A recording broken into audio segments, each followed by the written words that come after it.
हुजूर अक़दस ये फरमाइए कि जो अखलाकी ज़ाब्ते हैं कुरान हकीम के, पहले तो ये बताइए कि चीदा चीदा आपके ख्याल में टॉप 5 वो क्या हैं?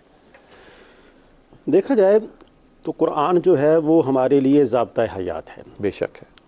कुरान जो है वो ज़िंदगी के तमाम मामलात के अंदर हमारी रहनुमाई करता है और गुजारने का तरीका बताता है। गुजारने का तरीका है। यानी कुरान जो है ये सिराते मुस्तकीम है, जो दुनिया के अंदर भी हमें सीधा रास्ता दिखाता है और आखिरत का भी सीधा रास्ता दिखाता है। और कुरान के अंदर देखा जाए, लेकिन ये सिराते मुस्तकीम मुत्तकी के लिए है। हाँ, मुत्तकी लेके, मुत्तकी से मुराद वो लोग हैं जो अल्लाह और उसके रसूल के फरमान पे अमल करने वाले हैं। और वो लोग जो अल्लाह और उसके रसूल के फरमान पर अमल करने वाले हैं, उन लोगों के लिए जन्नत की बशारतें भी हैं और जन्नत की नेमतों की बशारतें भी हैं। तो हमने इबादत करनी है जन्नत के हसूल की खातिर, नहीं, अल्लाह की रज़ा के लिए।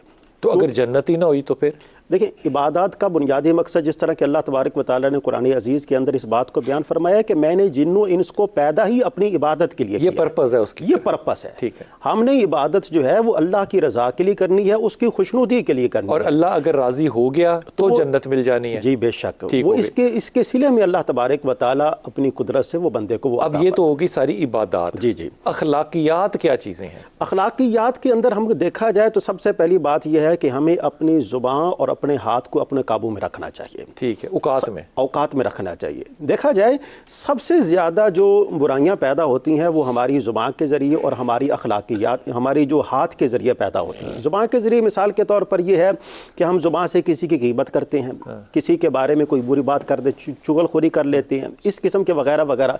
तो उसका मतलब यह है कि इसकी वजह से दूसरा आदमी जो है वो उसकी दिल आज़ारी होती है, और अल्लाह तबारक व तआला किसी आदमी के दिल आज़ारी को पसंद नहीं फरमाता। आपने टॉप 2 बताए, एक जुबान और एक अपने हाथों का, अपने हाथों को अपने काबू में रखे।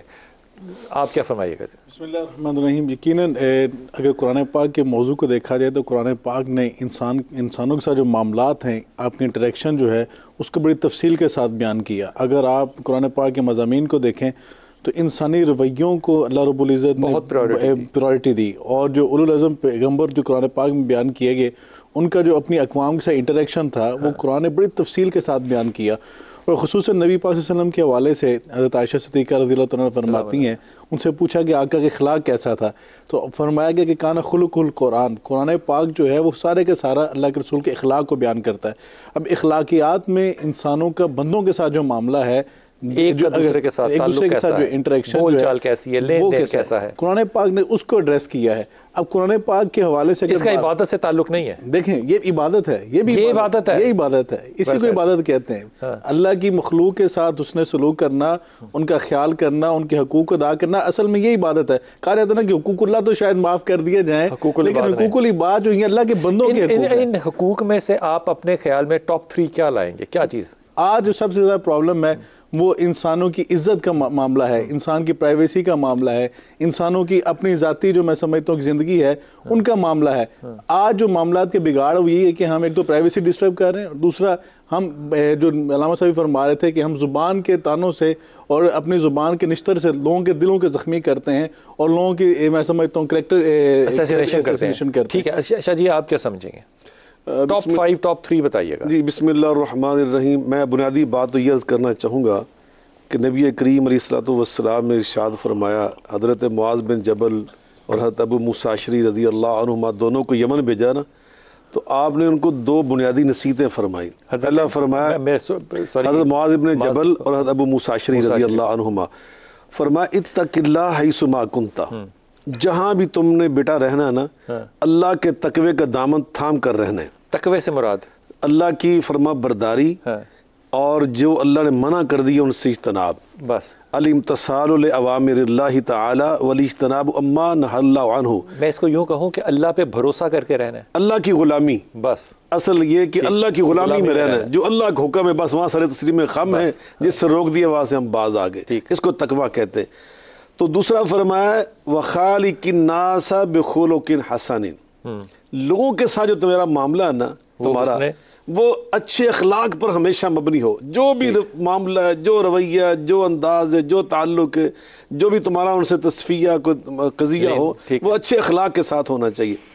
हज़रत इमाम इब्न तैमिया रहमतुल्लाह अलैह फरमाते हैं कि तकवे से क्या होता है कि बंदे के दरमियान अल्लाह के दरमियान जो मामला है ना वो ठीक हो जाता है, और अच्छे अखलाक से, अखलाकियात की हम बात कर रहे हैं, फरमाया इस बंदे के दरमियान और बाकी सारी मखलूक के दरमियान, तमाम बंदों के दरमियान जितने मसाइल होते हैं ना, जितने मामलात, वो अच्छे अखलाक की बरकत से अल्लाह ठीक कर देता है, उनकी इस्लाह हो जाती है, मुआशरे एक बेहतरीन मुआशरे की शक्ल इख्तियार कर लेता है।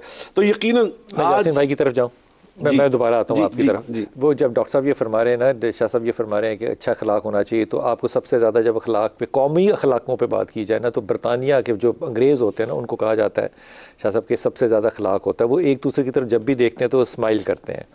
लेकिन मामला ये है कि पाकिस्तान में अगर आप एक दूसरे की तरफ स्माइल करेंगे तो ये भी हरासमेंट का केस आप पे मुकदमा भी हो सकता है और अब्यूज़ का मुकदमा भी हो सकता है। हमने चीज़ों को खुद बड़ा कॉम्प्लिकेट किया। अखलाक दिखाना जो है उसमें भी एहतियात लाजिम है।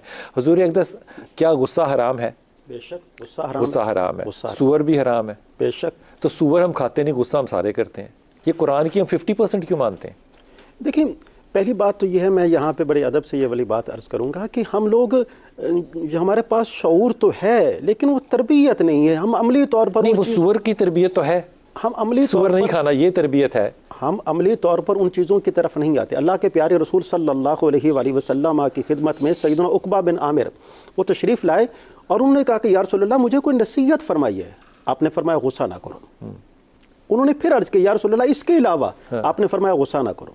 तीसरी बार उन्होंने फिर अर्ज़ किया, या रसूलल्लाह, इसके अलावा? आपने फरमाया गुस्सा ना करो।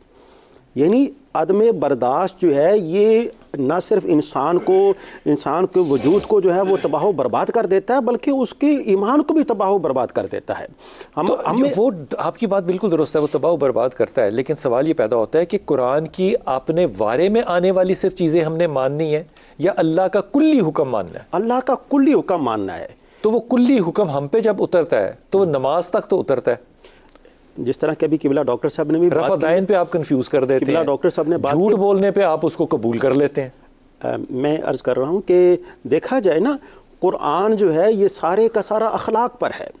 कुरान जगह जगह पर हमें अखलाकियात का दर्स देता है और वो अखलाक जो है, अगर तो उसका सबसे बड़ा, इसका मतलब जो मिंबर है वो उसका अक्कास है। अक्कास है।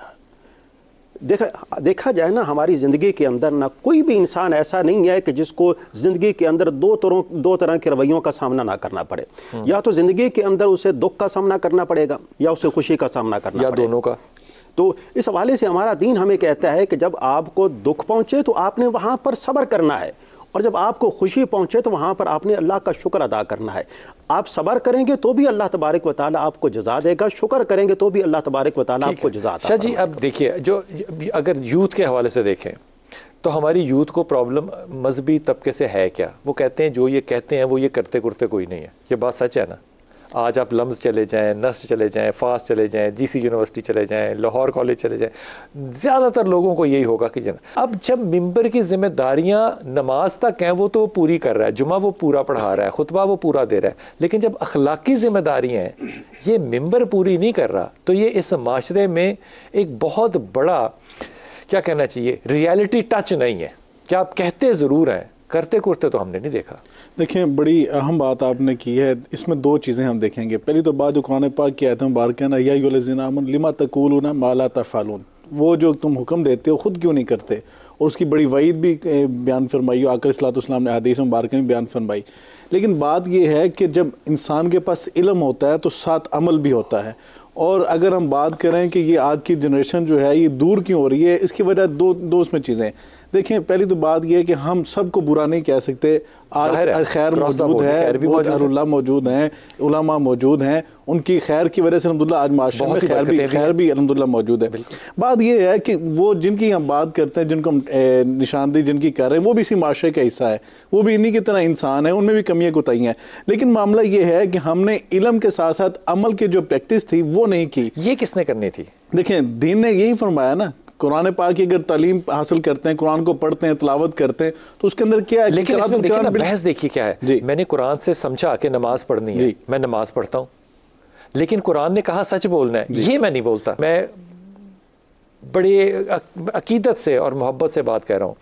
डिफेंस लाहौर ने ये फैसला किया कि हम अपने जो उलमा कराम हैं हम उनको पढ़ा लिखा रखेंगे, हम उन पे PhDs रखेंगे, हम उनको पंजाब यूनिवर्सिटी या यूनिवर्सिटियों से लेकर आएंगे। वो लेकर आए। मैंने वहाँ पे जितने जनाजे पढ़े हैं ना, जितने भी जनाजों में, जुमे में, मैंने हर जुमे वहाँ पे कुछ ना कुछ नया सीखा है।